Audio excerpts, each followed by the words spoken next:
llegado a un punto muy bello, donde todo lo que hemos estado aprendiendo acerca de nuestro Cristo, del fundamento, tiene aquí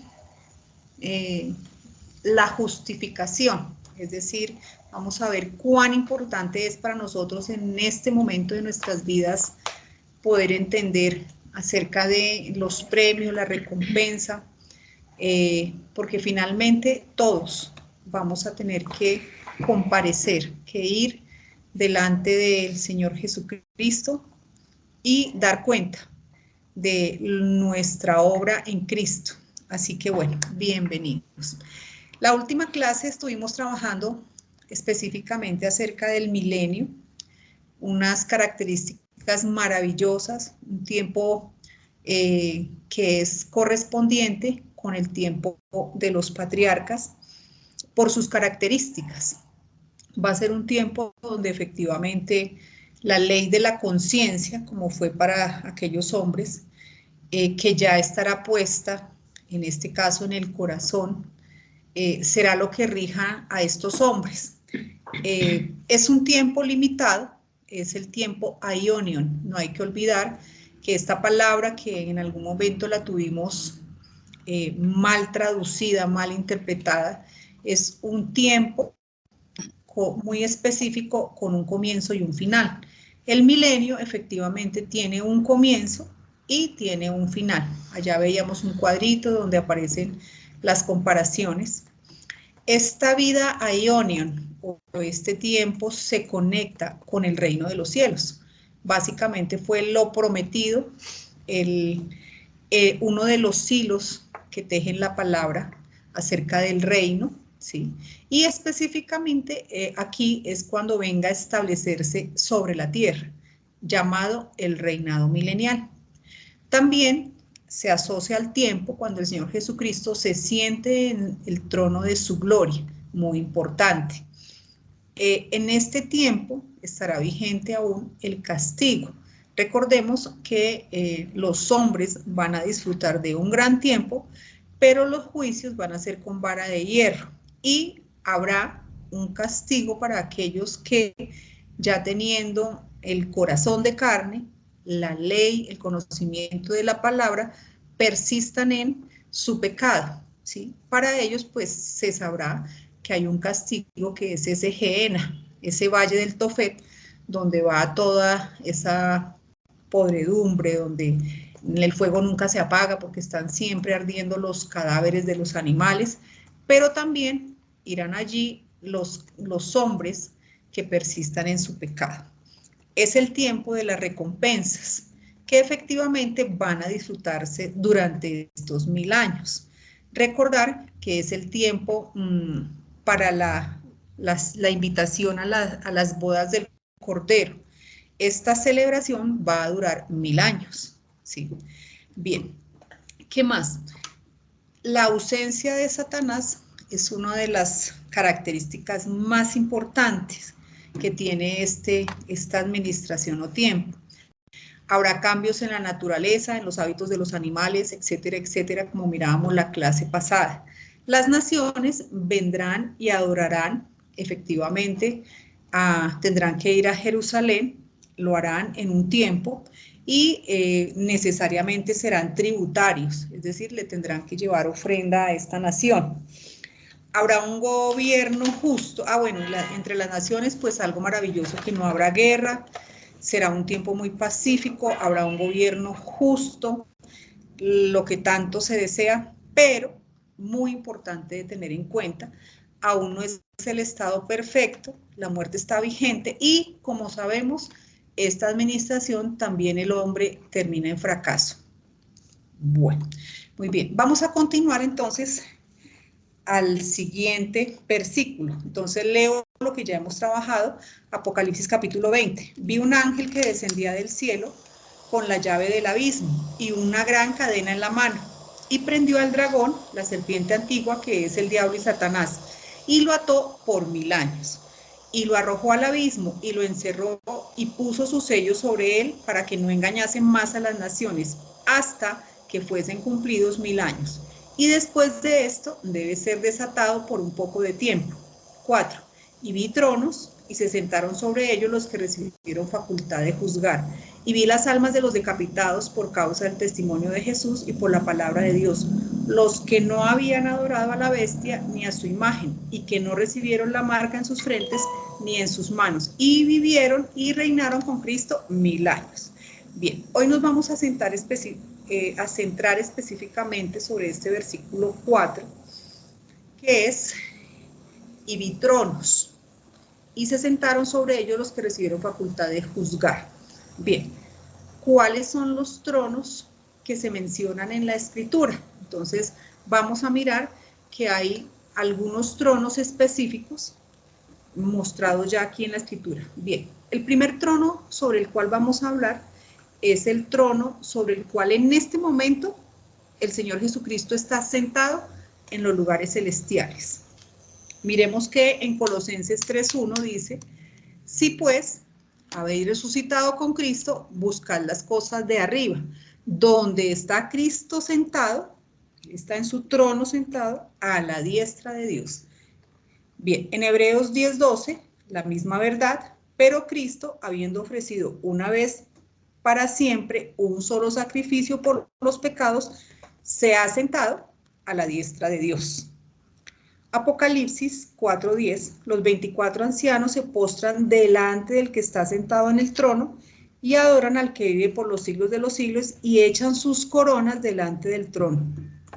Bien, Apocalipsis 5:13, y a todo lo creado que está en el cielo y sobre la tierra y debajo de la tierra y en el mar y a todas las cosas que hay en ellos, oí decir, al que está sentado en el trono y al Cordero sea alabanza, la honra, la gloria y el poder por los siglos de los siglos. Bien, este sería un primer trono que nombra la palabra, el que en este momento tiene el Señor Jesucristo. Bien, hay otro trono sobre el cual el Señor Jesucristo se sentará en el reinado milenial o en esta administración que viene. Este trono se llama el trono de David. Recordemos que este trono fue profetizado al rey David. Como dice Primera de Reyes 9:5, yo afirmaré el trono de tu reino sobre Israel para siempre. Como hablé David tu padre, diciendo, no faltará varón de tu descendencia en el trono de Israel. Isaías 9:7, lo dilatado de su imperio y la paz no tendrán límite sobre el trono de David y sobre su reino, disponiéndolo y confirmándolo en juicio y en justicia desde ahora y para siempre. Jeremías 23:5, he aquí vienen días, dice Jehová, en que levantaré a David renuevo justo y reinará como rey, el cual será dichoso y hará juicio y justicia en la tierra. Lucas 1:32, muy específico, este será grande y será llamado Hijo del Altísimo, y el Señor Dios le dará el trono de David su padre y reinará sobre la casa de Jacob para siempre.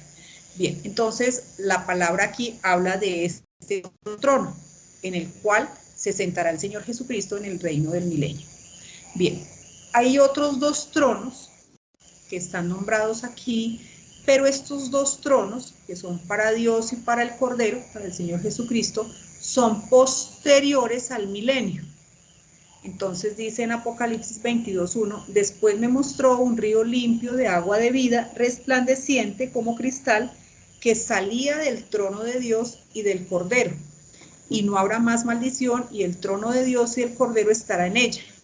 Este lugar es en la Jerusalén celestial, una vez que baje a la tierra, y su siervo le servirá. Entonces aquí hay otros tronos, refiriéndose a los tronos del Señor Jesucristo, en los cuales Él se sentará. Uno, ya vamos a ver que entonces Él se sienta, que en el trono sobre el cual está sentado, y este trono que va a tener efectivamente durante el milenio, y un trono que va a tener después del milenio. Vamos a ver que hay un trono más, que es el trono blanco, pero vamos a mirar ahorita, ese será más adelante. Bien, aquí, entonces nos vamos a ubicar específicamente este versículo 4 del capítulo 20, donde dice, y vi tronos y se sentaron sobre ellos los que recibieron facultad de juzgar. Aquí se está hablando específicamente de el Bema. Es aquí Este sitio donde se va a comparecer se encuentra ubicado en este punto. Bien, el bema. El bema es la palabra griega 968, escalón, una tribuna, un tribunal. Es un estrado, como es un escalón, donde se repartirán los premios, las recompensas, o se sufrirá pérdida de ellos. No es el tribunal desde donde se pronuncian juicios o sentencias. Esto debe estar muy claro, ¿sí? Entonces, el bema es un sitio donde se irán a repartir premios, recompensas, las coronas, o se va a sufrir pérdida. Y de ninguna manera es un lugar donde se vayan a pronunciar juicios sobre las personas. No. Bien, en el bema se encenderá el fuego del espíritu, el cual quemará la paja y la hojarasca. Y los creyentes ya salvos, ojo, ya salvos, porque no se les va a hacer ningún juicio, los que allí comparezcan ya están salvos, recibirán recompensas por lo que hayan hecho en Cristo, negándose a sí mismo, o sufrirán pérdida. El fundamento es Cristo. Cada uno debe mirar cómo sobreedifica, porque todo lo que se haga en el hombre se va a quemar. Y esto es para mi vida hoy. Este trabajo que llevamos haciendo, que Dios a bien ha tenido regalarnos, es para llegar a este punto de entendimiento. Nosotros ya somos salvos, estamos revestidos de Cristo, pero Dios nos ha querido mostrar que hay algo más, y es que además de ser salvo, hay un premio. Y nosotros estamos corriendo la carrera en este momento de nuestra vida para conseguirlo. ¿Por qué? Porque estamos fundamentando todo lo que hacemos en Cristo. No lo podemos hacer en cada uno, porque eso se va a quemar y va a hacer que perdamos este premio. Bien, Romanos 14:10 dice, pero tú, ¿por qué juzgas a tu hermano? ¿O tú también, por qué menosprecias a tu hermano?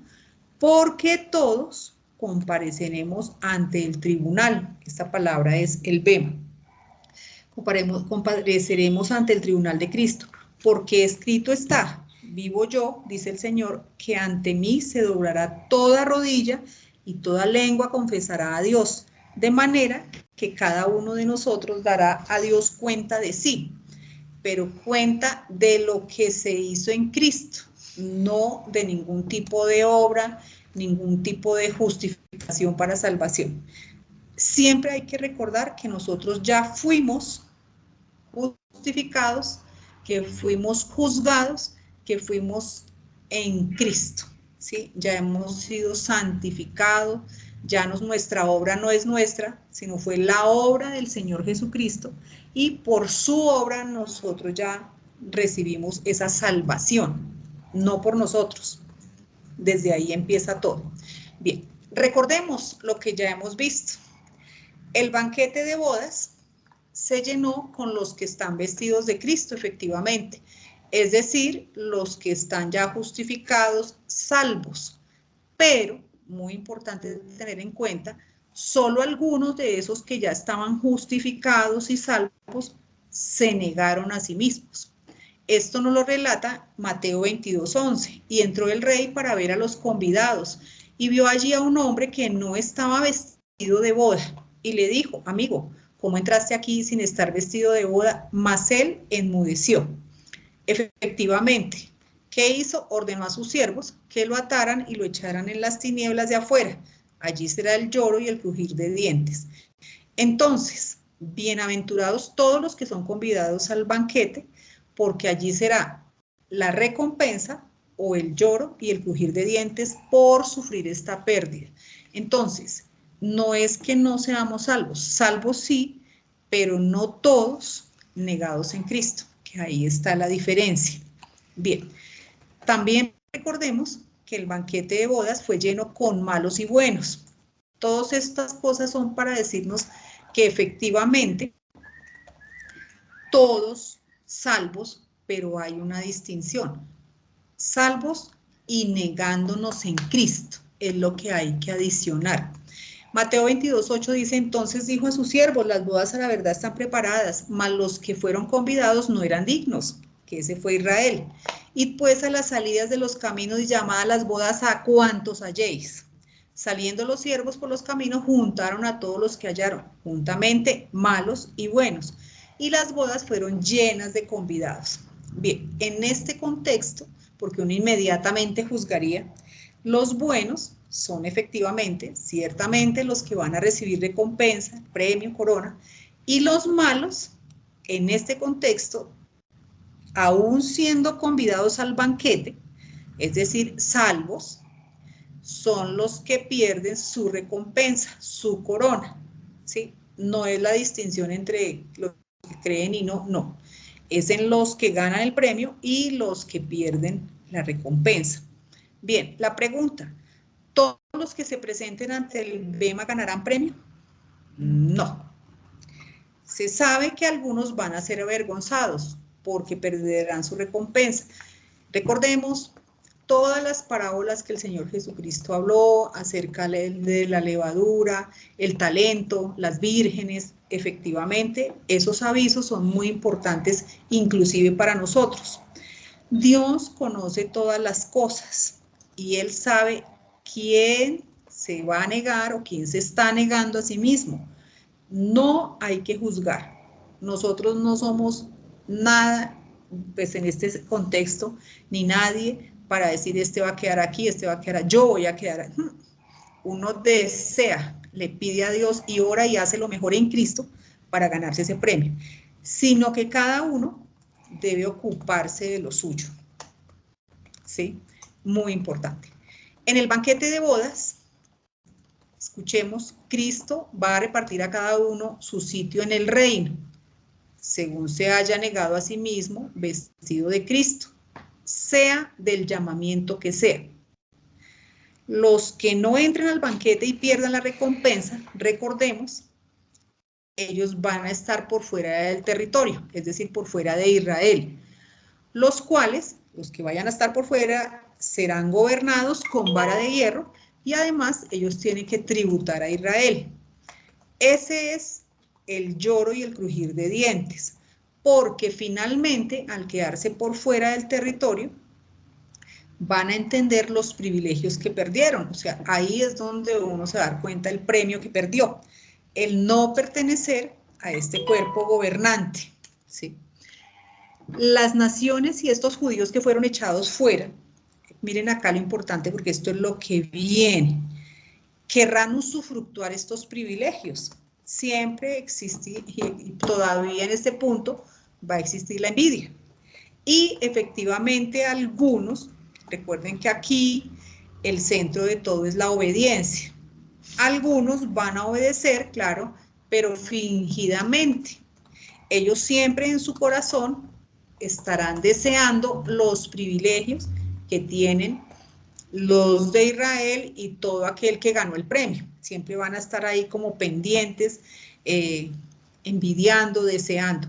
Por eso su obediencia va a ser fingida. Claro, porque ellos saben que como es con vara de hierro, tiene que ser fingida. Por lo cual el espíritu, o sea, acordémonos de ese por ahí, Ananías.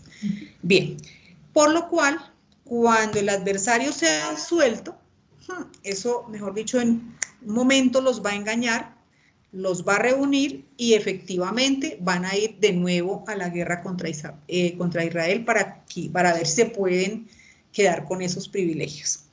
Entonces, ese es el lloro y el crujir de dientes, el quedarse por fuera, que cuando seamos probados por el fuego se pierda el premio, se quede uno por fuera de todo lo que Dios tiene. El milenio no es el estado perfecto, hay que recordarlo, pues aún la muerte estará presente. Aunque los que vivan allí tendrán grandes ventajas, pues el adversario estará atado y no los engañará, aún así su propia decisión los hará pecar. Es decir, Dios va a demostrar que no todo es el diablo, que uno dice, ay, pues si no hubiera diablo, si él no estuviera, no, muchas cosas nacerán del propio corazón, y eso que van a tener ese corazón de carne, que ya hemos hablado, de que ellos sabrán efectivamente la palabra, lo que le corresponde hacer a cada uno, pero aún así su corazón los va a engañar y van a perder el premio. Bien, la recompensa, sin importar la esfera a que se pertenezca, es muy importante, serán reinar con Cristo durante el milenio. Efectivamente, eso es, digamos, lo que sabemos. En Romanos 8:17, porque alguien dice, bueno, pero ¿cuál es la recompensa? ¿Cuál es el premio? Reinar con Cristo. Sea desde los lugares más altos, reinar con Cristo desde la Jerusalén celestial, o reinar con Cristo sobre la tierra. La recompensa es reinar con Cristo. En Romanos 8:17 dice, bueno, y como, perdón, hay coronas, pues habrán más cosas que no lo sabemos aún, pero pues premios, distinciones, sí van a haber, van a ser diferentes, distintas. Bueno, en Romanos 8:17 dice, y si hijos, también herederos, herederos de Dios y coherederos con Cristo. Aquí está la diferencia. Si es que padecemos juntamente con Él, para que juntamente con Él seamos glorificados. Bien, entonces, ¿cuál es la diferencia? Los hijos obviamente son herederos. Estos serían como si fueran todos los convidados al banquete, es decir, hijos todos los salvos, dicho de otra forma. Y los el prefijo co es junto con, los coherederos, aquellos que han padecido con Cristo y se han negado a sí mismos. Es decir, solamente los coherederos, junto con, son los que van a reinar con Cristo, que ese es el premio. Entonces, los herederos, todos aquellos salvos, todos los convidados al banquete, pero los coherederos son únicamente los que se hayan negado a sí mismo, y así como aquí lo dice el versículo, los que, si es que padecemos juntamente con Él, para esos que padecemos juntamente con Él, para esos son los premios. Aquí está la distinción. Bien, ¿de qué va a depender esta decisión? Si herederos o coherederos, solamente le compete a Dios. Él tiene juicios justos y conoce a cada uno. Entonces, ninguno aquí de nosotros puede decir, no, es que yo voy a ser heredero o coheredero. Toca edificar la obra en Cristo. Sin embargo, en algunos casos, recordemos, la venda puesta por la ramera Babilonia, hablando de nosotros en este tiempo, hace que el hombre sea engañado y pierda su premio, como lo fue para los antiguos. Entonces, hay cosas en nuestra vida donde efectivamente tenemos una venda. En esas áreas a lo mejor no nos hemos podido negar, seguimos trabajando en nuestra propia prudencia, en nuestra propia experiencia, en nuestro propio yo, y ahí es donde hay que trabajar. Bien, entonces, muy importante, entender la diferencia. Salvos sí, pero no todos con recompensa. Solamente los que se nieguen a sí mismos. Bien, en el Bema, todo juicio se lo ha entregado el Padre al Hijo. Por tanto, quien va a presidir ese tribunal es el Señor Jesucristo. Bien, Mateo 25:31. Cuando el Hijo del Hombre venga en su gloria y todos los santos ángeles con él, entonces se sentará en su trono de gloria. Va a estar en ese trono donde va a ser el tribunal, el estrado. Sí, es el trono principal en el escenario del Bema.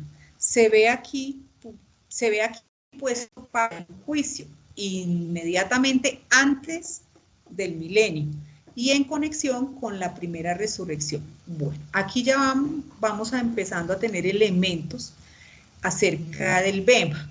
Primero que todo, para este contexto, ¿sí? El Bema, en este contexto, cuando venga el Señor Jesucristo con sus santos ángeles, es decir, en su segunda venida, y se siente en el trono, entonces es antes del milenio. Y el juicio que va a hacer conectado con la primera y mejor resurrección.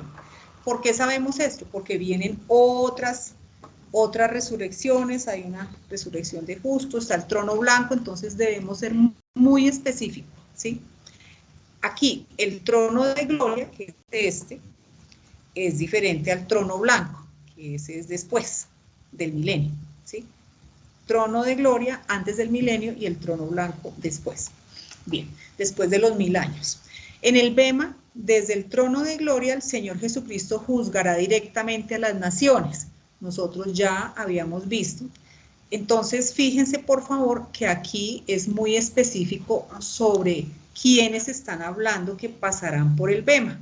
Entonces, es el mismo Señor Jesucristo quien va a juzgar a las naciones. Mateo 25:31. Cuando el Hijo del Hombre venga en su gloria y todos los santos ángeles con él, entonces se sentará en su trono de gloria. Y dice a continuación, y serán reunidas delante de él todas las naciones. Recordemos que las naciones que pasen al milenio han sido perdonadas, les ha sido cambiado y puesto en su corazón la ley, ¿sí? La palabra. Ellos saben, entienden. Y apartará los unos de los otros, como aparta el pastor las ovejas de los cabritos, y pondrá las ovejas a su derecha y los cabritos a su izquierda. Entonces, aquí esta separación es muy específica. Las ovejas a la derecha, la mano de bendición, los cabritos a la izquierda. Es exactamente lo mismo que veníamos hablando, los buenos y malos, pero no buenos y malos en el contexto de obras, sino buenos y malos, salvos y los de la recompensa. Recordemos, por favor, que ya han sido perdonados. A la izquierda, que es la mano de maldición, será la posición más baja en el milenio, ¿sí? Recordemos que allí se van a dar puestos, sitios. Ellos, los cabritos, van a estar a la izquierda, pero van a estar. Ellos sufrirán pérdida de la recompensa, claro, no lo lograron. Y a ellos se les avisa específicamente, más adelante, con mucho énfasis que se cuiden, porque el Gehenna está presente, ¿sí? Pero nadie será echado allí a menos que persista en pecar, porque el corazón de carne les hará entender perfectamente lo que Dios quiere de ellos, ¿sí? Entonces, ellos no tienen justificación, de que era que no conocía, no, ya en el corazón de carne ellos entendieron, si persisten y se les avisa, lo vamos a ver. Y aquí está el versículo, recordemos, y de mes en mes y de día de reposo en día de reposo vendrán todos a adorar delante de mí, dijo Jehová, y saldrán y verán el Gehenna, y verán los cadáveres de los hombres que se rebelaron contra mí, porque su gusano nunca morirá, ni su fuego se apagará, ni serán abominables a todo hombre. Todo aquel que vaya al Gehenna no tendrá resurrección. Bien, porque tomó la decisión una vez ya tenía el corazón de carne. Bien, las recompensas que se van a dar en el Bema para estas naciones, ojo, dependerán de la obediencia al segundo mandamiento con el pueblo judío, en medio de la persecución final de los tiempos. Se van a presentar muchos sin entender nosotros cuándo hicimos esto. Y el Señor Jesucristo le responderá, lo hiciste a uno de mis hermanos de Israel. ¿Cuál es el segundo mandamiento? Amarás a tu prójimo como a ti mismo. Y continúa acá en el Bema, dice, entonces 25:34, entonces el rey dirá a los de su derecha, venid benditos de mi Padre, heredad el reino preparado para vosotros desde la fundación del mundo, porque tuve hambre y me diste de comer, bueno, y ahí les dice todas las cosas. A estos, efectivamente, que los vio en la cárcel, y respondiendo el rey les dirá, de cierto os digo en el versículo 40, que cuando lo hicisteis a uno de mis hermanos más pequeños, a mí lo hicisteis. 41. Entonces dirá también a los de la izquierda, apartados de mí, malditos, al fuego eterno preparado para el diablo y sus ángeles. Es una expresión que cuidado, porque aquí ya ellos saben que han sido perdonados, pero esta es la expresión con que cuidado que está el Gehenna. Bien, a ellos, ¿por qué les dice que cuidado? Porque tuve hambre y no me diste de comer, tuve sed y no me diste de beber, fui forastero y no me recogiste, y decir, no lo hicieron. Versículo 45. Entonces le responderá diciendo, de cierto os digo que en cuanto no lo hicisteis a uno de estos más pequeños, tampoco a mí lo hicisteis. E irán estos al castigo eterno, que ya sabemos que es el tiempo aionia, ¿sí? Y la palabra eterno. Es decir, cuidado, porque si no, ahí está el Gehenna. Y los justos a la vida eterna, que es exactamente la vida del milenio.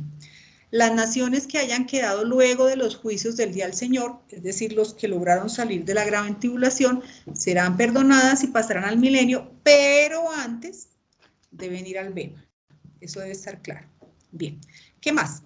Entonces, dice el versículo que se sentaron los que tenían facultad de juzgar. Entonces ya vimos que el primero que aparece es el Señor Jesucristo, juzgando él directamente a las naciones. Bien, ahora dice, los 12 apóstoles tendrán también un trono desde donde juzgarán a las tribus de Israel. Entonces ellos también, el Señor Jesucristo, les va a dar la potestad de juzgar específicamente a las tribus de Israel, los 12 apóstoles.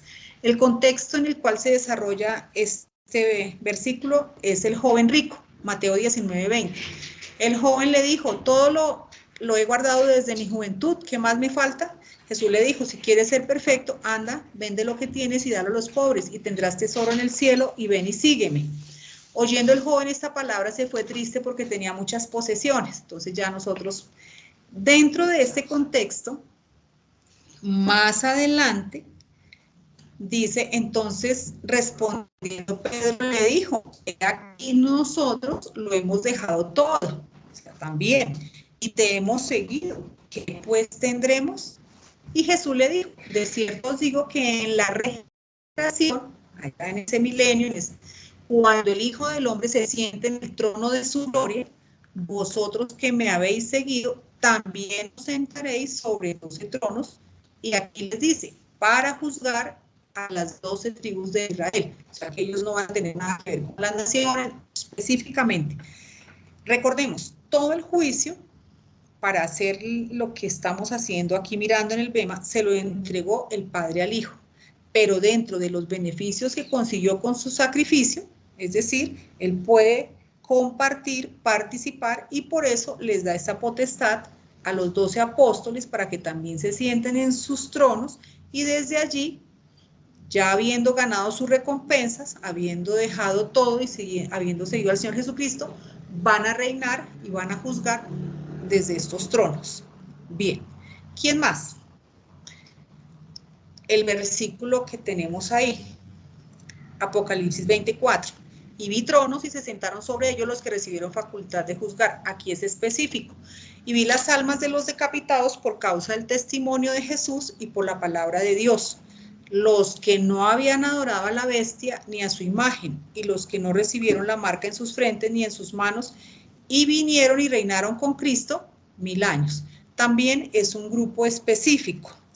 Básicamente ellos, estamos hablando de los vencedores, recordemos, los que finalmente, porque aquí dice, los que fueron decapitados por causa del testimonio de Jesús, los que no adoraron a la bestia, entonces este grupo, aquí básicamente los vencedores, ellos fueron martirizados, muertos bajo el gobierno de la bestia, algunos, entonces también van a recibir la facultad de juzgar. Recordemos el contexto en el cual se está desarrollando esto de la marca de la bestia, Apocalipsis 13:15, y se le permitió infundir aliento a la imagen de la bestia para que la imagen hablase e hiciese matar a todo aquel que no la adorase. Y hacía que a todos, pequeños y grandes, ricos y pobres, libres y esclavos, se les pusiese una marca en la mano derecha o en la frente, y que ninguno pudiese comprar ni vender, sino el que tuviese la marca o el nombre de la bestia o el número de su nombre. Recordemos estos tiempos muy difíciles, y hubo muchos, efectivamente, que oyeron, que tuvieron la capacidad de inclusive morir antes de hacerse la marca o inclinarse ante la imagen, todo esto que estaba sucediendo. Esto estaba escrito los vencedores estaba dirigido en las iglesias. Recordemos que estas iglesias son representativas del estado mundial que habrá en esos últimos días. Y lo que Dios nos avisa, o lo que Dios muestra a estos vencedores más bien, es lo que está sucediendo en el interior de esas iglesias, lo que viven estas personas en estos tiempos. Dice en Apocalipsis 12:7, el que tiene oído, oiga lo que el Espíritu dice a las iglesias. Recordemos que Satanás introduce sus cizañas en las iglesias de Pérgamo, Tiatira, todas ellas. Utiliza las doctrinas de Balaam, Jezabel, los Nicolaitas para hacer pecar a Israel, incitándola a la fornicación. Estos vencedores deben estar atentos a los avisos y efectivamente esquivar, colocarse en su puesto para no caer. Miremos uno de los estados de la iglesia, Apocalipsis 13:14, la iglesia de Laodicea. Yo conozco tus obras, que ni eres frío ni caliente. Ojalá fueses frío o caliente. Pero cuando eres tibio y no frío ni caliente, te vomitaré de mi boca. O sea, terrible. Este es el estado depravado dentro de las iglesias, a causa de la libertad de Cristo, entre comillas, consumir lo ofrecido a los ídolos, actos inmorales como los paganos, líderes recibiendo recompensas a cambio de aconsejar el pecado, bueno, todas estas cosas que vimos, y todo esto dirigido a los que vayan a vencer. Bien, los que venzan tienen unas recompensas que están escritas. Comerán el árbol de la vida, ningún temor, ya que la segunda muerte no tiene poder sobre ellos, comer del maná escondido, regir a las naciones con vara de hierro, será vestido con vestiduras blancas y no será borrado su nombre del libro de la vida, será hecho columna en el templo y tendrá el nombre de la nueva Jerusalén escrito sobre él.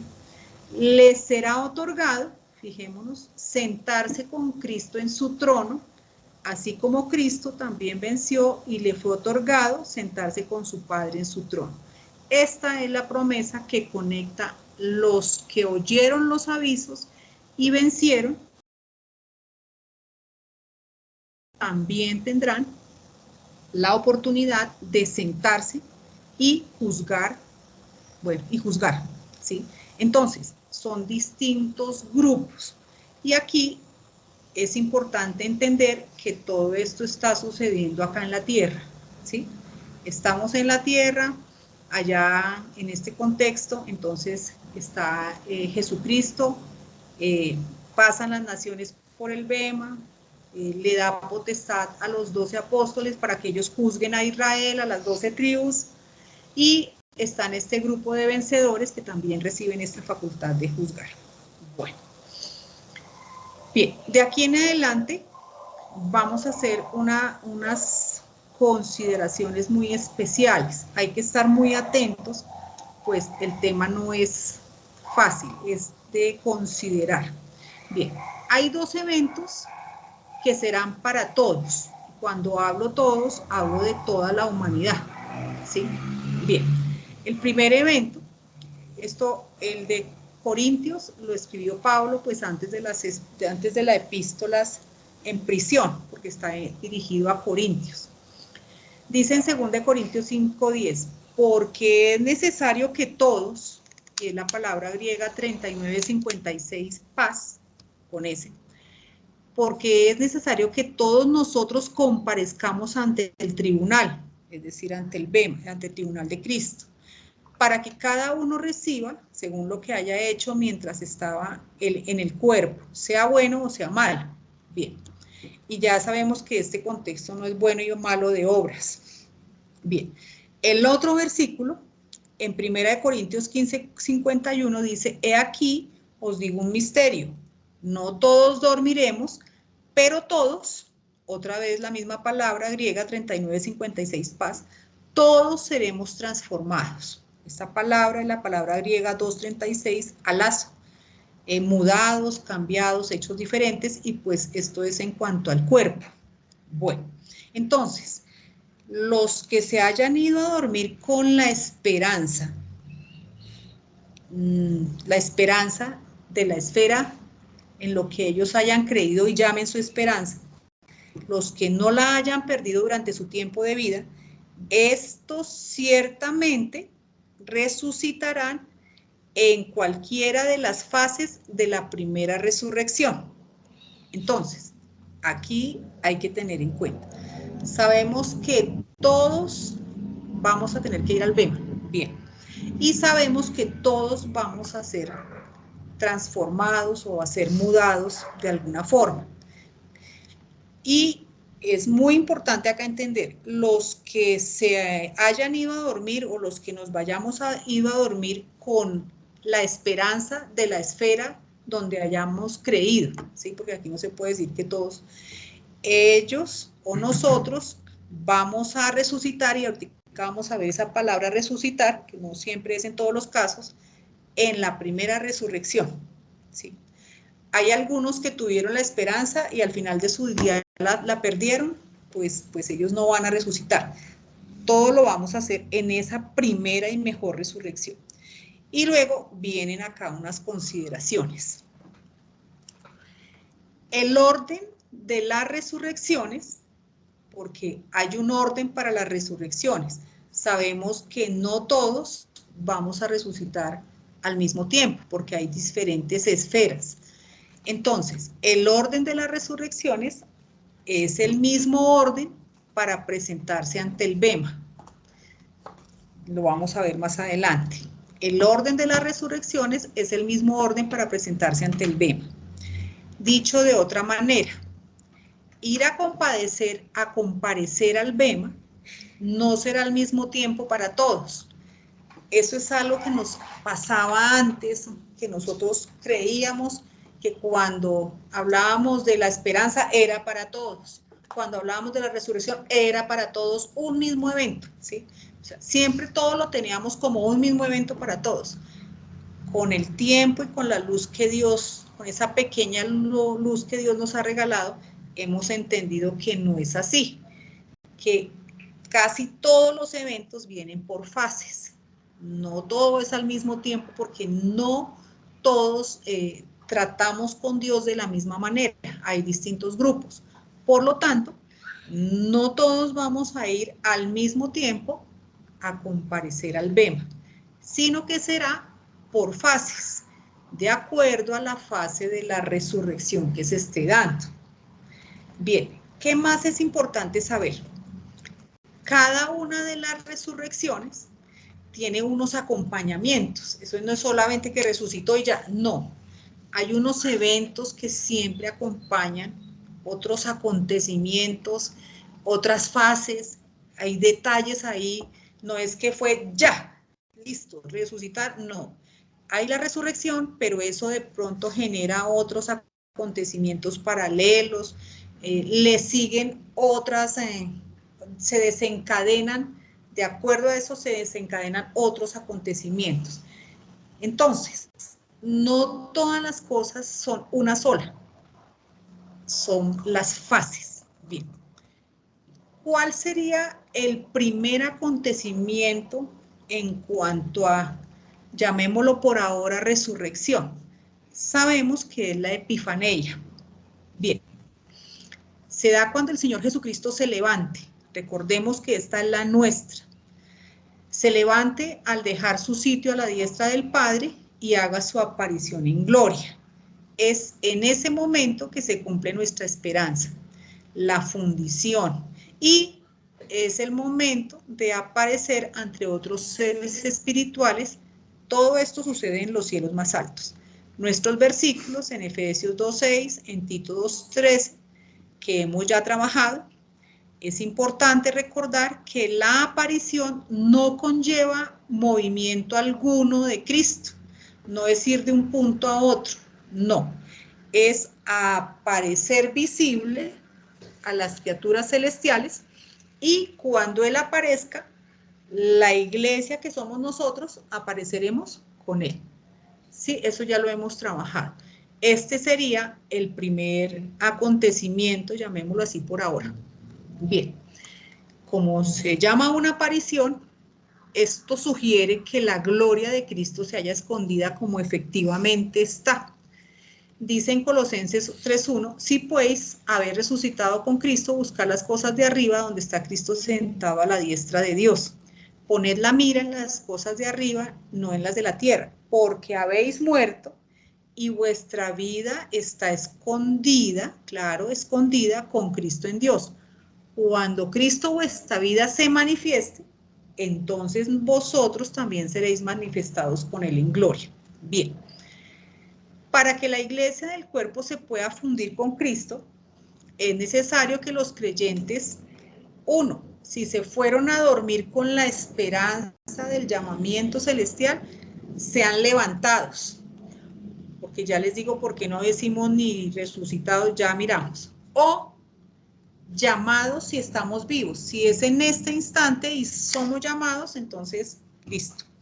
Bien, es curioso que nuestro Padre no llame resurrección a la Epifanía. Él nunca dice la resurrección del... No, Él la llama fundición, la llama el destello, bueno, la aparición. Y la razón es que Él la llama ya cuerpo resucitado, porque ya lo tenemos ese cuerpo en Cristo, en la aparición. Aquí en Colosenses 3:1 lo dice, si pues haber resucitado con Cristo, ¿nosotros ya resucitamos con Cristo? Sí.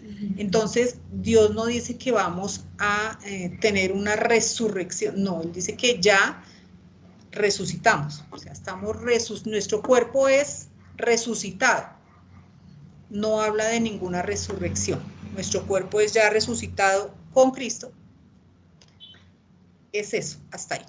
Entonces, de ninguna manera Él llama a nuestra epifanía una resurrección. Nosotros aparecemos en cuerpo resucitado. Entonces, volvamos atrás y vayamos recordando.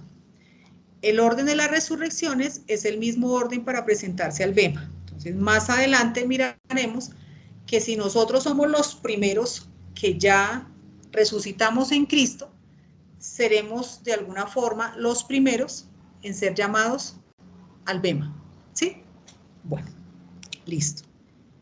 Los acompañamientos de la Epifanía, una vez se den todas esta aparición, pues en los lugares celestiales están todas esas alabanzas, todas las huestes celestiales disfrutando, celebrando, que finalmente vieron quiénes eran los que estaban allí. Y es importante que también recordemos que al mismo tiempo ellos están muy eufóricos y además preparándose para lo que viene, que es el descenso del Señor Jesucristo y la guerra y la expulsión de Satanás de los lugares celestiales. Por eso es que allí le echan las coronas a los pies del Señor Jesucristo. Entonces, ese es el acompañamiento de la Epifanía. Son los sucesos que desencadenan la aparición del Señor Jesucristo, ¿sí? Los coros celestiales, las alabanzas, todo el universo viene. Esto no es que ya ellos están celebrando como si ya estuviera, pero no se ha materializado. Pero saben que efectivamente ya es el tiempo del reinado del Señor Jesucristo. Primer evento. Segundo acontecimiento, el descenso del Señor Jesucristo, el descenso del Señor Jesucristo a la bóveda celeste, que, claro, previamente limpia. Ya, entonces, para que el Señor Jesucristo descienda, ya hubo la guerra entre Miguel y sus huestes, y Satanás fue arrojado a la tierra. Si quieres, Nia. Bien, entonces, como consecuencia, dice en Apocalipsis 11:19, y el templo de Dios fue abierto en el cielo y el arca de su pacto se veía en el templo. Como ya la bóveda celeste quedó limpia, ya fueron expulsados, este acontecimiento se podía ver el cielo de Dios abierto. Y como consecuencia de esta expulsión, en la tierra, con la caída de Satanás y sus huestes, relámpagos, voces, truenos, granizos, ¿sí? Etcétera. Así que los últimos 3 años y medio inician con el descenso del Señor Jesucristo a la bóveda celeste, Y aquí en la tierra, el derramamiento de las copas de ira de Dios. Entonces, muy importante. El acompañamiento de este descenso. Recuerden que todo tiene otros. ¿Qué sucede? En este momento es que se da la primera fase se da la primera fase de la resurrección, de la primera y mejor resurrección. ¿Cuál es? El arrebatamiento de los vencedores, representados en el hijo varón de la mujer. Recordemos que este arrebatamiento se da a los 3,5 años, justamente para que ellos no pasen por esta gran tribulación. El hijo varón es arrebatado. El Señor Jesucristo desciende, la bóveda celeste es limpia y ellos son arrebatados justamente a la Jerusalén celestial. Bien. Tercer acontecimiento. Ellos son arrebatados a la Jerusalén celestial. Tercer acontecimiento. La segunda venida del Señor Jesucristo. Y con esa venida del Señor Jesucristo recordemos la fase final del arrebatamiento para Israel. Unos son arrebatados a los 3,5 años, el hijo varón y los que Dios considere dignos de no pasar. Y al final, cuando venga el Señor Jesucristo en las nubes, habrá los otros que también, en la fase final de este arrebatamiento. Es lo que registra Primera de Tesalonicenses 4:15. Aquí nosotros podemos ver en el versículo 16, dice, porque el Señor mismo con voz de mando, con voz de arcángel, con trompeta de Dios, descenderá del cielo. Ahí está el descenso. Acordémonos que no todo es bueno, ahí hay un lapso de tiempo. Y los muertos en Cristo resucitarán primero. Claro, tienen que estar los vencedores que ya hayan ido a dormir. Luego viene el arrebatamiento del hijo varón. Y por último, luego nosotros los que vivimos, los que hayamos quedado, seremos arrebatados juntamente con ellos en las nubes para recibir al Señor en el aire y así estaremos siempre con el Señor. Ay, ya voy a terminar porque no puedo parar. Bien, aquí está un resumen muy importante. La epifanía, el descenso, junto con el arrebatamiento para los vencedores y la apocalipsis, que es, ahí también hay otra resurrección, que es el arrebatamiento para los que están después de la gran tribulación. Bien, ya para ir terminando, y aquí ya le doy la palabra a Juan, viene lo más importante. Bien, lo que a continuación les voy a compartir es una consideración, está sujeta a cuestiones, digamos, de estudio de la palabra, el hecho de que Dios da una pequeña luz y nos va revelando de a pocos. Esto que vamos a ver son cosas producto del estudio y de la unidad que va encajando en lo que se va viendo, ¿sí?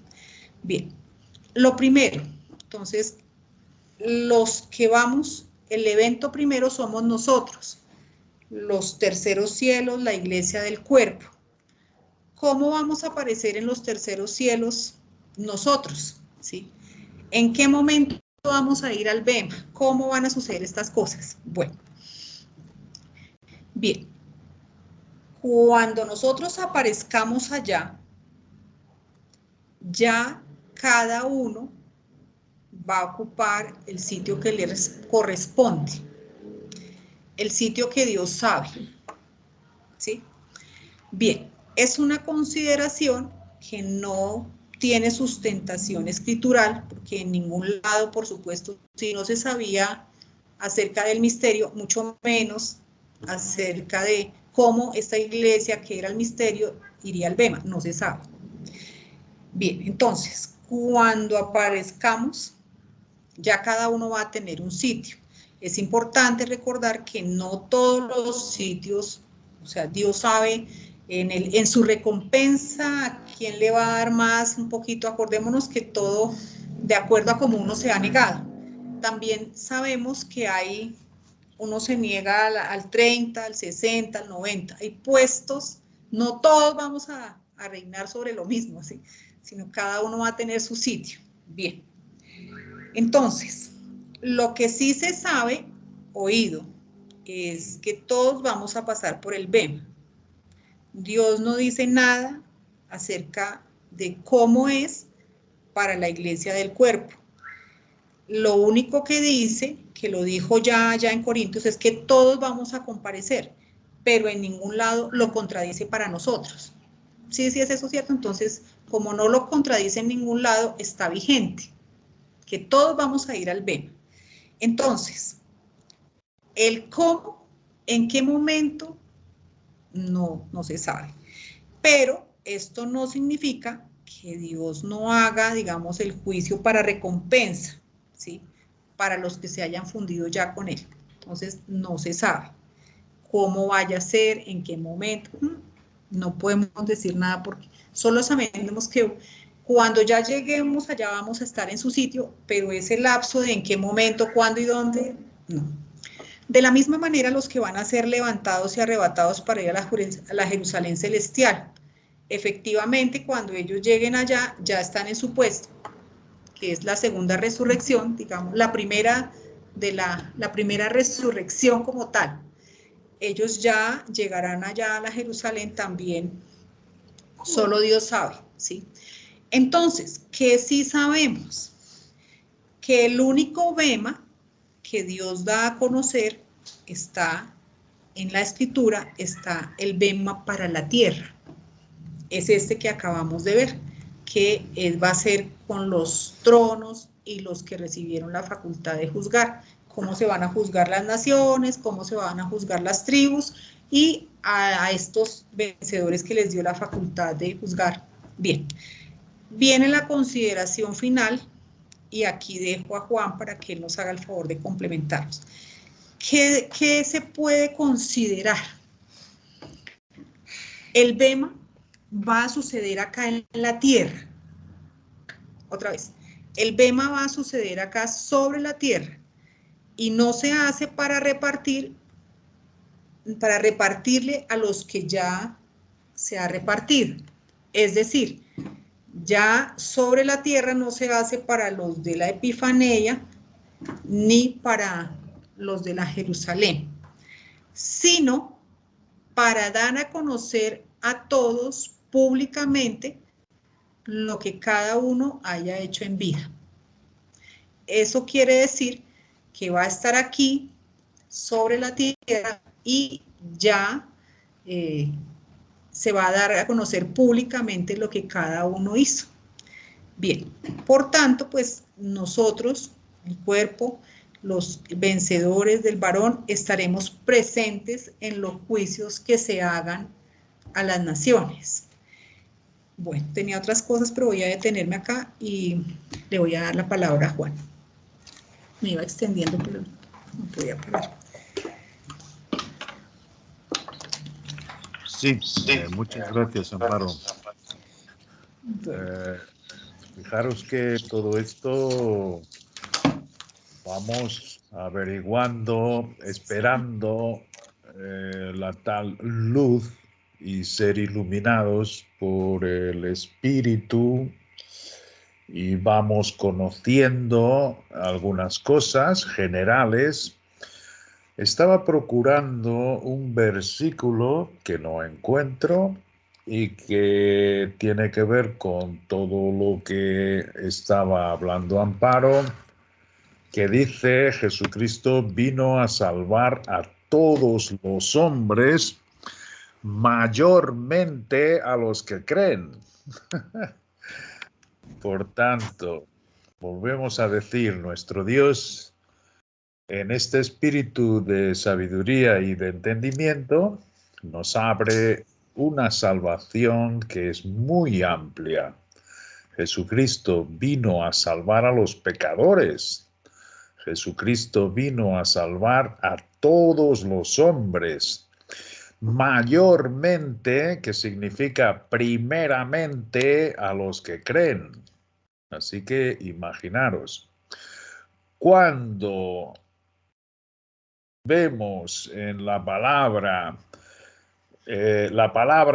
todos y cada uno, el contexto es que lo decide. Entonces, nosotros sabemos que todo lo que es trigo es efectivamente todo lo que va a salvar nuestro Dios. Asimismo, o sea, tan solo la cizaña, tan solo la gestación del adversario es los que se irán al lago de fuego. De resto, toda la humanidad va a ser salva. Ahora bien, ¿qué creían los apóstoles? ¿Qué creía Marta y María? Sabemos cuando falleció Lázaro que nuestro Señor Jesucristo abrió una nueva resurrección y la llamó la resurrección. Esto yo estuve dándole muchas vueltas, qué significa lo veía escrito en un diseño, en un círculo, de donde el interior, salía fuera de ese círculo y entonces vemos que hay algunas traducciones, los traductores se complican mucho para explicarla, tiene varias preposiciones castellanas, pero una de ellas es de entre los muertos. Wow, yo a pensar qué es esto de entre los muertos, la preposición griega. Bueno, pues es muy fácil. Una resurrección es una distinta.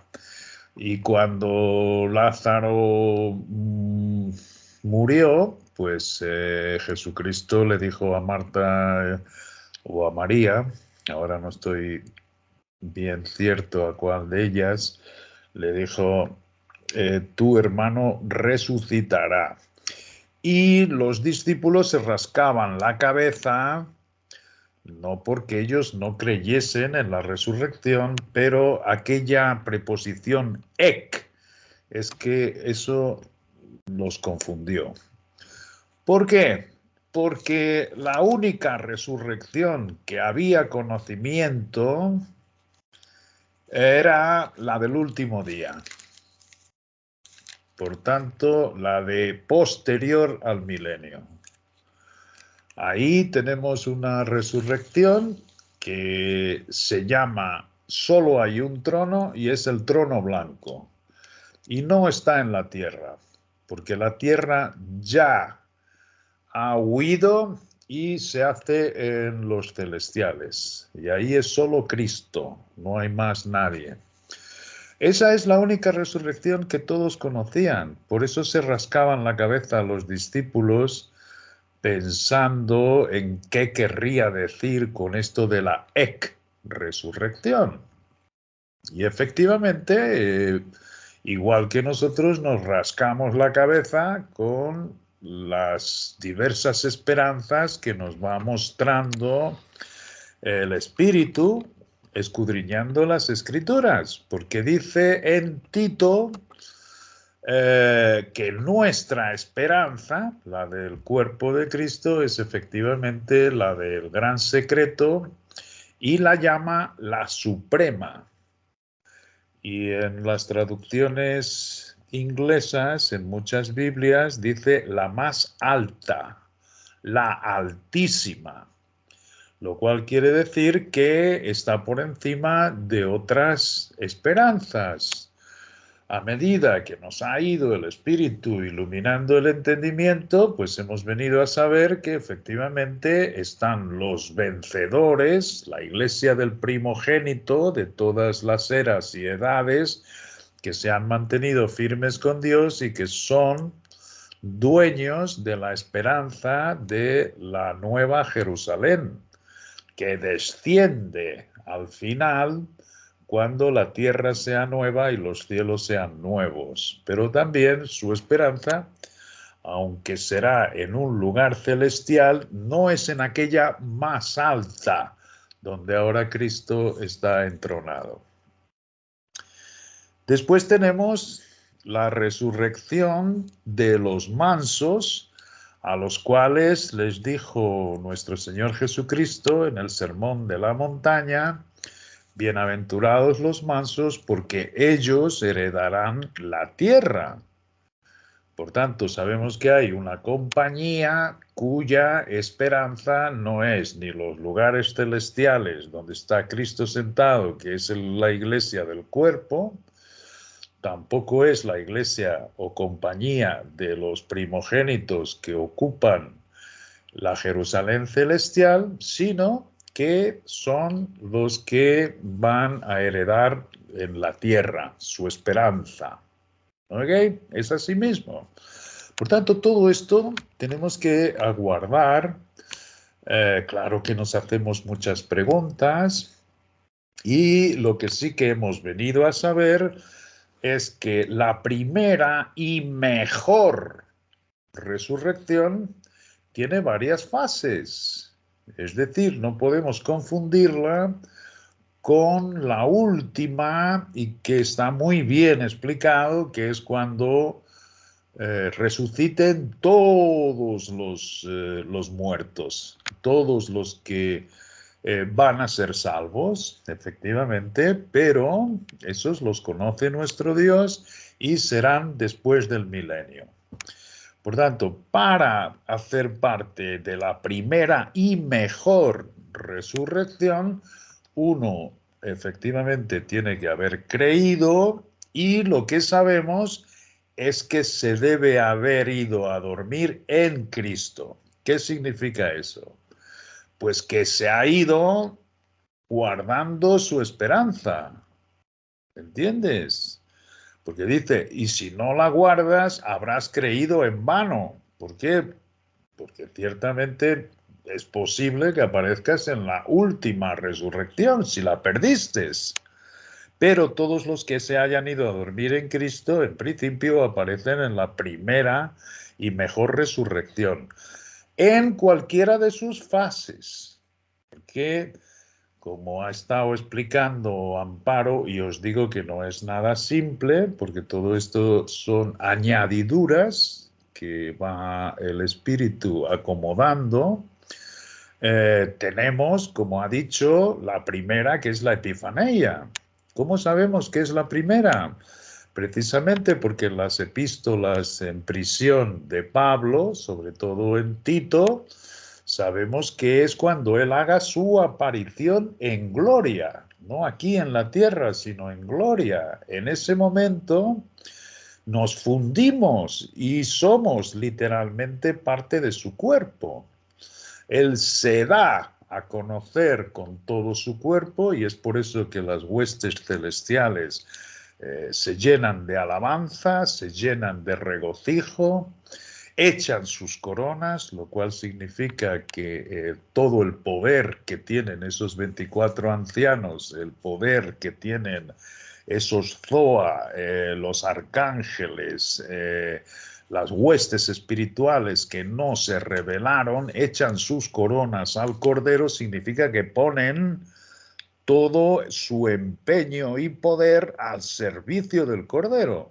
¿Por qué? Porque ya con nosotros aparecidos con Él allí, entonces comienza su descenso. No su descenso hasta la tierra, sino hasta ese sitio de lugares celestiales que Miguel tiene que limpiar, que son los tales espíritus, como dice Efesios, de maldad en las regiones celestes que caen a la tierra.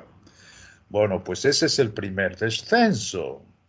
Y en ese descenso, cuando él llega a este lugar celestial, pero más bajo que el de donde ahora se sienta, bueno, pues sabemos que hay un arrebatamiento, que son los que nuestro Señor Jesucristo dijo que serían dignos de no pasar por la hora de las tinieblas de la gran tribulación. Y sabemos que entonces ciertamente a la mitad de la semana, que es como figurativamente se llama los 7 años del Apocalipsis, a la mitad tiene que haber ese arrebatamiento, ¿ok? De los que sean dignos. Y que además vamos viendo por la Escritura que todos estos vencedores, que también se les llama la iglesia del primogénito, los cuales, ¿de dónde los sacamos? Por Hebreos. Hebreos 11 nos da una lista de vencedores. Allí no están todos, ni mucho menos, pero nos habla de Sansón, nos habla de Noé, nos habla de todos los vencedores de todas las épocas, efectivamente, van a tener su esperanza y son llamados los vencedores en Hebreos y que tendrán parte en la Jerusalén celestial. De manera que todo esto, por supuesto, no es del día a la noche y nos surgen cantidad de cuestiones que aguardamos que el Espíritu nos ilumine el entendimiento. Ahora bien, la salvación es mucho más amplia. Sabemos que hay una primera y mejor resurrección que la dio a conocer primeramente nuestro Señor Jesucristo, la tal resurrección. Una resurrección también se puede considerar la de Lázaro cuando resucitó. ¿Por qué? Porque estaba fuera del contexto de la resurrección que se conocía, que era la del último día. Así que no es tan complicado esto de la resurrección, de la que luego Pablo habla muchísimas más cosas, muchísimas más. Entre ellas, pues eso, que todos tenemos que aparecer en el bema. Y ahí pues surgen las preguntas, es decir, Dios, todos apareceremos en el bema, entonces el bema es solo uno, o el bema cuando nosotros vayamos arriba a fundirnos en tu cuerpo, ahí no va a haber recompensas. Es decir, todo esto tiene que ser el Espíritu a iluminarnos. ¿Qué es lo que yo pienso? Que claro que Él ahí ya tiene sus lugares otorgados conforme lo que cada uno haya hecho en Cristo. Efectivamente, no solo los que han guardado su esperanza, sino que además, como ha dicho Amparo, se han negado a sí mismo. Esto lo hemos estado viendo en las reuniones todas anteriores, es decir, esto es un requisito fundamental. Fijaros, vamos a Mateo porque es también un ejemplo de cómo este espíritu nos va iluminando y no hay que tener prisas, es decir, cuando nos acercamos a la casa de Dios, nos acercamos más a oír que a orar o a pedir o a... No, nos acercamos a escuchar y por eso escudriñamos las Escrituras. Pero en Mateo, me encanta porque es el evangelio que trata sobre el reino, es el que hace el aspecto de nuestro Señor Jesucristo en su cualidad de rey, por tanto, donde también se hablan muchas cosas de las recompensas. Y aquí en el capítulo 7, en el versículo 13, dice, entrad por la puerta estrecha. Entrad por la puerta estrecha, porque ancha es la puerta y espacioso el camino que lleva a la perdición. Y muchos son los que entran por ella. Pero entran. Está hablando de la salvación. ¿Quién es la puerta? La puerta es Cristo. La puerta angosta, la puerta estrecha, la única puerta es Cristo. Ese es el camino, el verdadero camino, porque el ancho, que es el que dice que toman muchos, no pocos, son efectivamente las obras de los hombres. Son los hombres que deciden no hacer caso del sacrificio único de nuestro Señor Jesucristo, aceptarlo como su sustituto y ciertamente andar en el camino estrecho. El estrecho, el único, es Cristo.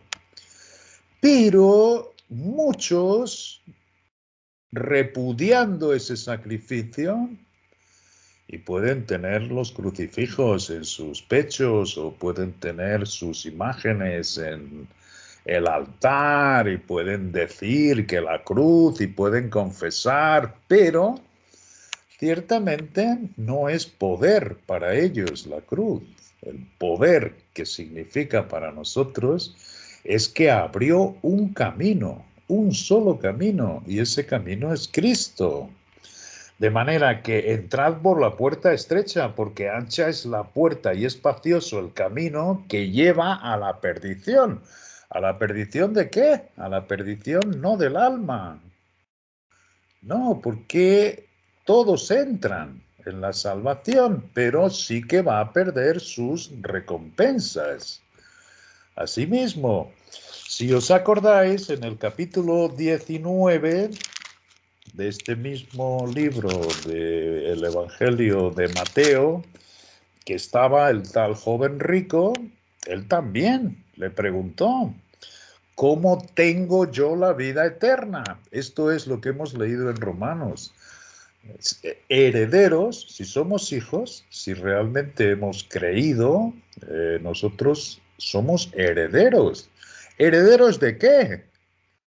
Herederos de la vida, como están en todo el Evangelio de Juan. No se pierda, mas tenga vida eterna. Eterna mal traducido, ¿ok? Porque estamos hablando del tiempo, efectivamente, de la vida que se va a disfrutar en el milenio. Pero herederos de esa vida. Sí, Señor. Si hemos creído, somos herederos de esa vida. Pero si soportamos y sufrimos juntamente con Él, para que juntamente con Él seamos glorificados. No solo vivir con Él, sino ser glorificados, ser esa palabrita herederos cambia todo, porque heredar la vida eterna sabemos que son todos los hombres, todo el trigo se va a salvar. Todo el trigo. Asimismo, solo se irá al lago de fuego la cizaña. Así mismo. Y esto es clarísimo, que lo ganó nuestro Señor Jesucristo. Pero coheredero. ¿Qué significa este co? Que eres partícipe juntamente con Cristo. Eres copartícipe, no solo heredero de la vida, sino coheredero de su reinado. Y otra vez vuelvo a deciros que no hay que confundirse que vamos a estar viviendo con coronas para que todo el mundo nos mire en aquel tiempo y vamos a ser majestuosos. No, no, no, no, no. No, la palabra nos enseña que el que esté más por debajo es el que más arriba va a estar. Es decir, que lo que ahí nos vamos a ganar, por lo que nos está iluminando el espíritu, el entendimiento, es un servicio de mayor cualidad, pero servicio. Estaremos capacitados para ejercer un servicio maravilloso para nuestro Dios. Esto es fabuloso porque coincide con todo lo que dice nuestro Señor Jesucristo, que el que quiera ser primero, que se ponga el último. De manera que las recompensas tampoco tienen que ver con grandes riquezas materiales, sino espirituales. Las riquezas espirituales van mucho más allá de todo lo que podemos pedir o entender. Son mucho más maravillosas y mucho más efectivas. Pero Mirad bien, porque nuestro Señor Jesucristo al joven rico, cuando le dice que puedo hacer para heredar la vida eterna, él le dijo, los mandamientos sabes, y él dijo, yo he cumplido eso. Yo he cumplido eso desde joven. Y entonces nuestro Señor Jesucristo lo que le dice a seguir es en el versículo 21 del capítulo 19, si quieres ser perfecto. Y esto me encanta, porque esto es la epístola a los filipenses y la epístola a los hebreos, que es la epístola del premio. Y es la epístola a los que van a perfección, los que van a madurez. Si quieres ser perfectos, si quieres ser maduros, que son los que consiguen las recompensas, entonces véndelo todo y sígueme. Y el joven rico tenía muchísimas posesiones y se fue muy triste. Y esto es lo que le ocurre a la gran mayoría de las personas, efectivamente, que por los placeres de la vida o por los espinos, las tribulaciones, por una cosa o por otra, ahogan la palabra, ahogan que la palabra es Cristo, yo soy la palabra, yo soy el pan de vida, ahogan ese pan y efectivamente hacen su vida como hacía el joven rico. Sí, sí, debajo de la ley yo hago mi mejor para Dios, yo hago esto, yo hago lo otro, y nuestro Dios lo salva. Nuestro Dios, claro que sí, no hay ningún problema. Mismo los que no han oído hablar de nuestro Señor Jesucristo, los que han nacido en sitios remotos, nuestro Padre los conoce. Y la forma de juzgarlo es que Él sabe si hubiese tenido la oportunidad de escuchar cómo se hubiera comprometido. Es así mismo, acordaros que nuestro Señor Jesucristo dijo que en el día del juicio, y ese se refiere efectivamente al del último día, será más tolerable el juicio para Tiro y Sidón, que eran súper enemigos, y para Sodoma, de lo que iría a ser para las ciudades que habían visto tantas señales y maravillas y no se habían arrepentido. Y nuestro Señor Jesucristo dijo, si ellos hubieran visto mitad de lo que vosotros habéis visto, hace tiempo que se hubieran arrepentido. Por tanto, sabemos que la gente que no ha tenido ningún conocimiento de Dios, nuestro Dios los conoce. Y como os digo, todo el trigo se va a salvar. Eso es algo que consiguió.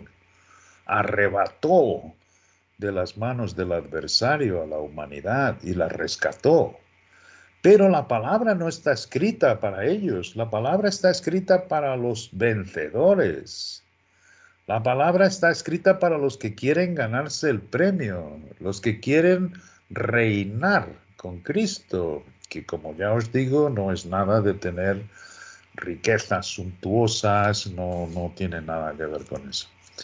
Lo que sí tendrá que ver es que estaremos capacitados con un poder delegado para servir de una manera maravillosa, en algo muy, muy provechoso. Y además también sabemos que esto no solo se va a extender por el milenio, sino cuando sea abolida también la muerte. Es decir, cuando ya no haya muerte, cuando el último enemigo desaparezca, el pecado y la muerte, todos pasaremos a ese cielo nuevo y a esas tierra nueva, y estos que hayan conseguido soportar con Cristo. Y esto quiero hacer una palabra interesante porque resulta demasiado duro. Si sufrimos con Él, para que juntamente con Él seamos glorificados. ¿Qué es lo que sufrimos? El que se niega a sí mismo. Sufre diariamente el peso de su hombre viejo. Podrá ser también circunstancias ajenas, porque vivimos aislados, porque el mundo nos aborrece, no quiere oír hablar de estas cosas, por tanto vivimos, sí, pero no, el padecimiento real del creyente que padecemos juntamente con él, es que como ya nos hemos negado y nuestro Padre nos ha mostrado de qué calibre es este cadáver que tenemos que cargar con él, y hay un provecho para eso, es decir, Dios dice tiene un provecho, y es que tú veas continuamente tu debilidad, lo que acarreas es de una manera natural una dependencia total y absoluta de mí, que esto es lo que hace Cristo, y además esa es la forma como tú permites mi obra en ti. Y se cumple lo que yo te escribo en la palabra, que aquel que comenzó en nosotros la buena obra la perfeccionará hasta el día de Jesucristo. Bueno, el permitir esta obra, nuestro Dios y Padre nos avisa en muchos lugares, como le avisó Pablo a su amado hijo en la fe, Timoteo, que le iría a acarrear continuos dolores y que soportase como un buen soldado de Jesucristo, que padeciese. Y efectivamente, pero el padecimiento es ese, es que es un continuo ver nuestra debilidad cara a cara todos los días. Y por eso dice la Escritura que así como nuestro hombre exterior se desgasta todos los días, el interior, que es Cristo en nosotros, se renueva. ¿Lo ves? ¿Quiere esto decir que no tenemos cantidad de preguntas? Como por ejemplo es esto, es decir, sabemos que todos pasamos por el bema. Vamos a Corintios para acabar, porque quiero hablar un poco sobre el bema. Y sabemos que todos vamos a tener que pasar por el bema, pero igual que hay en la resurrección mejor y primera varias fases,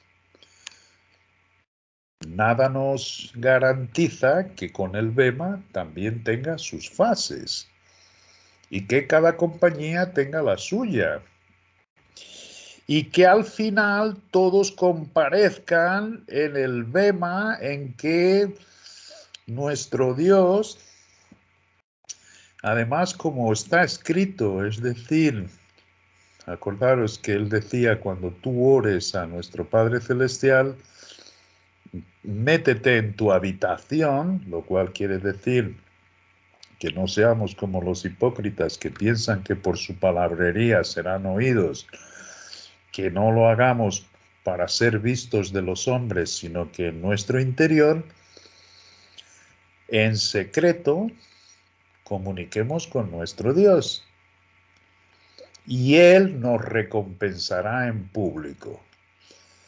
Por tanto, ¿quién me dice a mí que efectivamente cuando se dé mi epifanía no esté ya preparado mi parte en el cuerpo, según lo que haya hecho en Cristo o en mí mismo, y después haya un bema general donde nuestro Dios explique perfectamente a todos cómo es santo, justo y bueno, dando a cada uno su respectivo lugar? Esto, como digo, necesita la iluminación del Espíritu. ¿Qué sabemos? Que nuestro Padre nos hace una iluminación general del cuadro y después cada componente se va abriendo de tal manera que es cada día más hermoso. Y esto va a suceder hasta que Cristo venga. Es decir, la palabra no es exhaustiva. No sabemos nada como conviene. Si alguno cree que sabe algo, no lo sabe como conviene. Pero ciertamente, sabiendo que es Cristo en nosotros y que su Espíritu dentro de nosotros nos ilumina, es hermoso que no tengamos que tener prisas,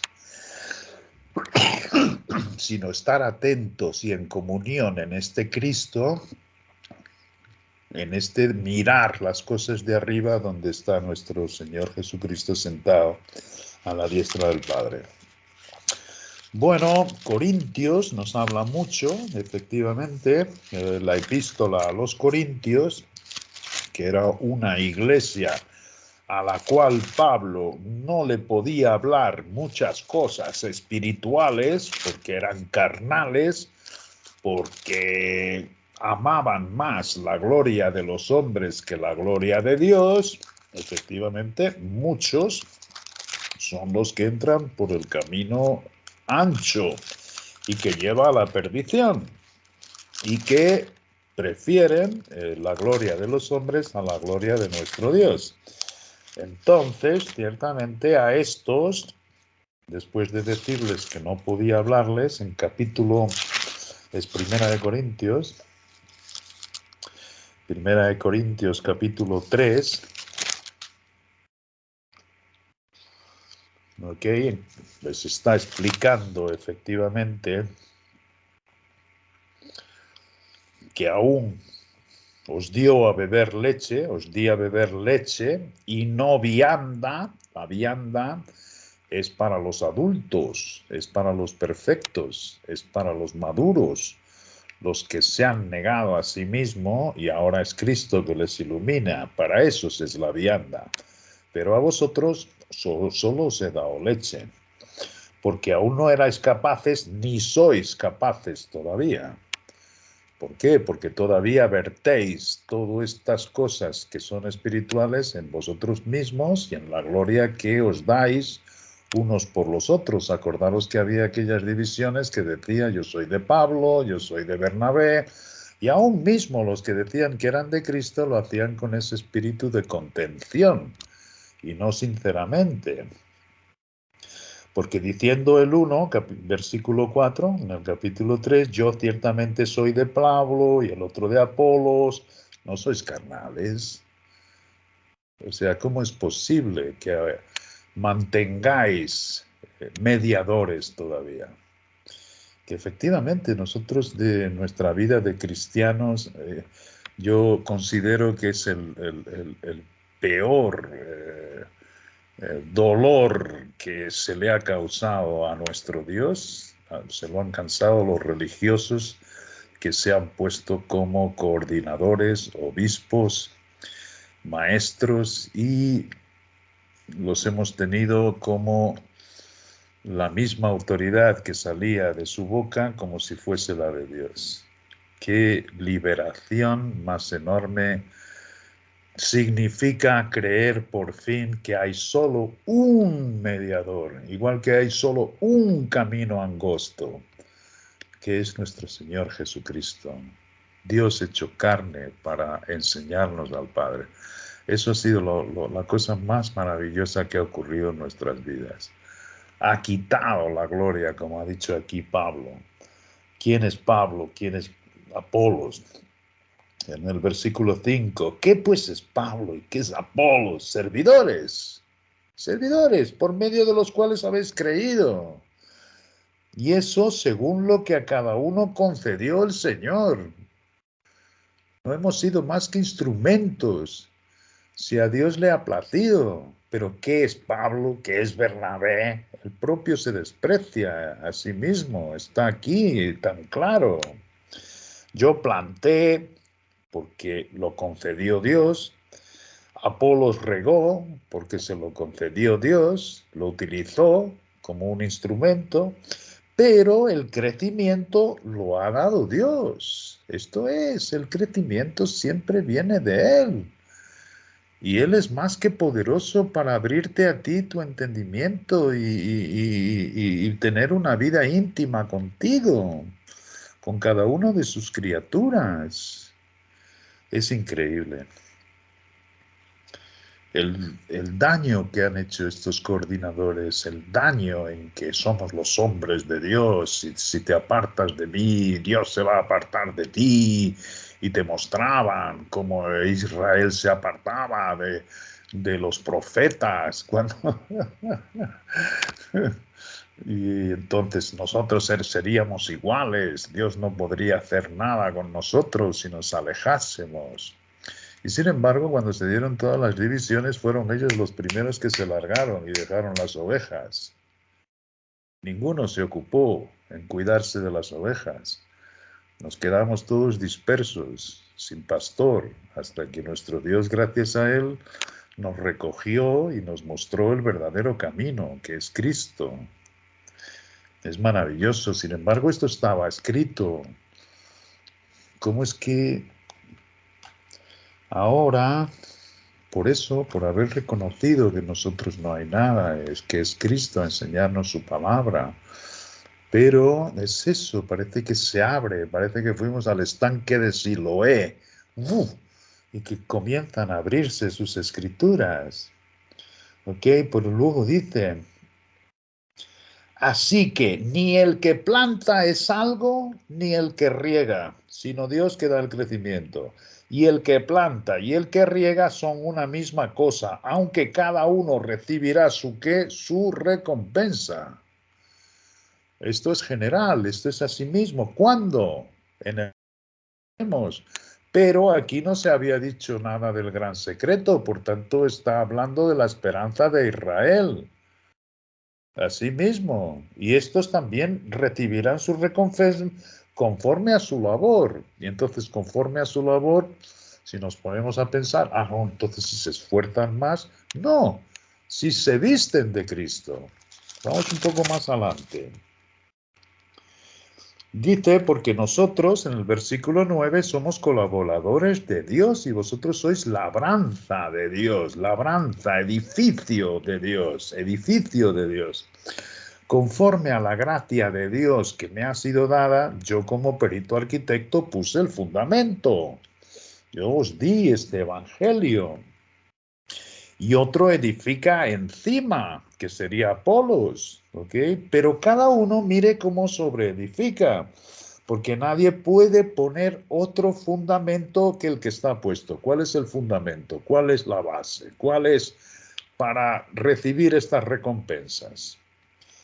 El cual es Jesucristo. Jesucristo. ¿Ok? Jesucristo, hombre. Cuando vemos aquí Jesucristo en este título, es que se le da énfasis a la parte humana de nuestro Dios. Jesús está el primero y Cristo el ungido. Cuando vemos Cristo Jesús, es que se le da énfasis al ungido y ascendido antes que al hombre. Por eso nosotros en Efesios se nos dice que estamos en Cristo Jesús. Y si sobre este fundamento alguno, que es Jesucristo, edificare oro, plata, piedras preciosas, madera, heno, hojarasca, la obra de cada uno se hará manifiesta, porque el día la declarará, pues por el fuego será revelada, y la obra de cada uno, cual sea, el fuego la probará. El fuego es el fuego del Espíritu.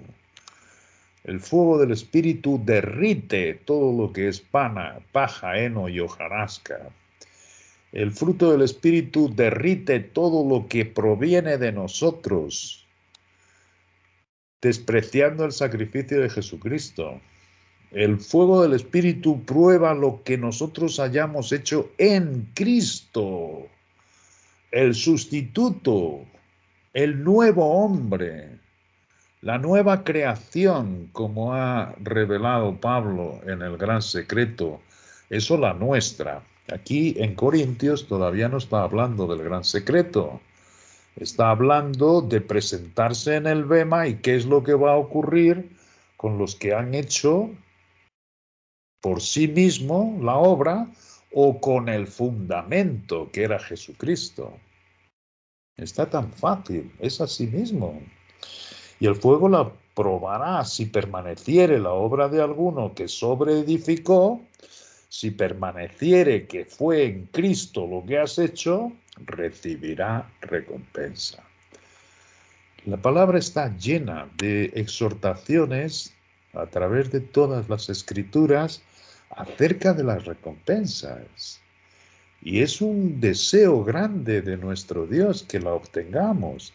Por tanto, tiene que estar disponible. No debe ser así una cosa tan difícil. Si la obra de alguno se quemare, él sufrirá pérdidas. Si bien, él mismo será ¿qué? Salvo. Pero sufrirá pérdida. Esto es lo que ha estado intentando enseñar Amparo y lo que estamos intentando enseñaros. ¿Hay muchas cuestiones? Claro que las hay. Ya os digo. Pero qué hermoso es, porque nuestro Dios, a su tiempo, fíjate, nos dice primero, ¿qué hacéis vosotros juzgando a los hermanos? ¿Qué hacéis vosotros juzgando? ¿Quién va a estar aquí? ¿Quién va a estar allí?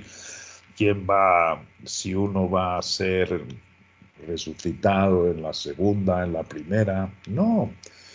Él nos quita todo ese peso diciendo, ocúpate tú de la tuya. ¿Y cuál es la tuya? Si hemos creído la gran revelación de Pablo en prisión, que está muy claro que es muy distinta de todo lo que es anterior, como esto que aquí estamos viendo, ¿ok? Como esto aquí que estamos viendo. Esa es a la que yo tengo que atender y creer, que fui escogido antes de la fundación del mundo,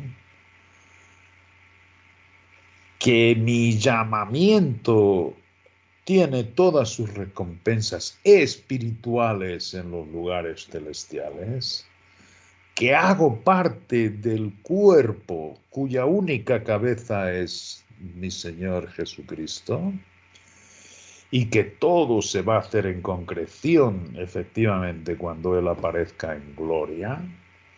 Estas son las ocupaciones que cada uno debe tener. Estas son cosas que están escritas.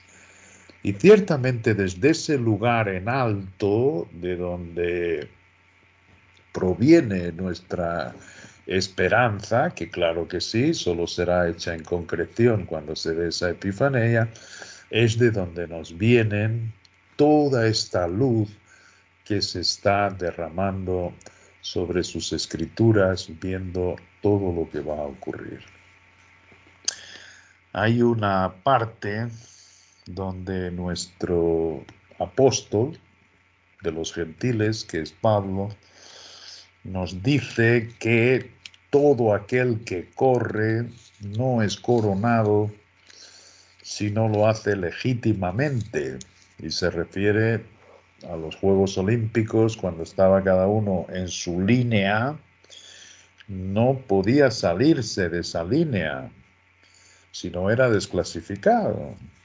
Y esto lo utiliza Pablo, efectivamente, para que aquel que quiera ser ciertamente recompensado, porque es el deseo de nuestro Padre Celestial, que seamos coronados con gloria con su Hijo Jesucristo, no nos salgamos de las Escrituras, es decir, no nos salgamos de las nuestras en particular, que son las de la Iglesia del Gran Secreto, y en toda la Escritura nos va a mostrar Dios esa luz que cada vez está haciendo pues que todo lo entendamos con más claridad, pero al mismo tiempo, como Él se engrandece cada vez más, lo que hacemos en su presencia es desaprender.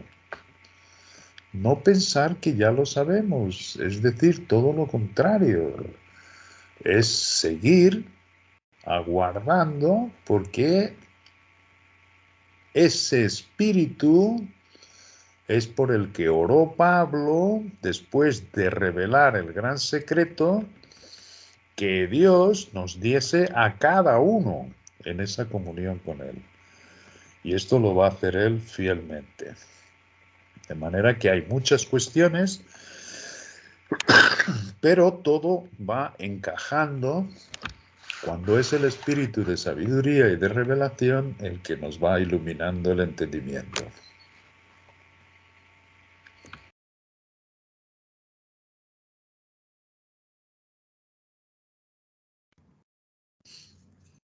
Bueno, Juan, muchas gracias. Sí, efectivamente hay que seguir pidiendo esa iluminación y lo que tú dices, ir encajando sin ningún afán. Bueno, muchas gracias. ¿Alguien desea cerrar, por favor, con una oración?